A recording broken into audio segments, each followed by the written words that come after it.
প্রিয় দর্শক, ইসকনকে কাজে লাগিয়ে আওয়ামী লীগ বিভিন্নভাবে ষড়যন্ত্র করার চেষ্টা চালিয়ে যাচ্ছে।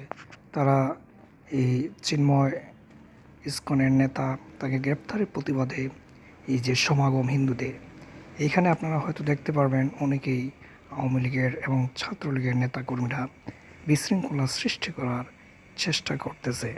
আমি সরকারের কাছে বিনীতভাবে অনুরোধ করব যে আপনারা এটা ভালোভাবে হ্যান্ডেল করবেন এবং কোনো ধরনের কোনো ফ্যাসিস্টকে যাতে তাদের যে ষড়যন্ত্র সেটা যাতে না ঘটে সে ব্যাপারে অবশ্যই ভালো পদক্ষেপ নিতে হবে এবং যত ধরনের ষড়যন্ত্র আছে সব ষড়যন্ত্রকে রুখে দিতে হবে। আপনারা দেখতে পাচ্ছেন যে প্রশাসন বা পুলিশ কিন্তু ভালোভাবে কাজ করতেছে না। সো যারা কাজ করবে না তাদেরকে চাকরি থেকে বহিষ্কার করে নতুন নিয়োগ দিবেন, সেটাই আসলে ভালো হবে বলে আমি মনে করছি।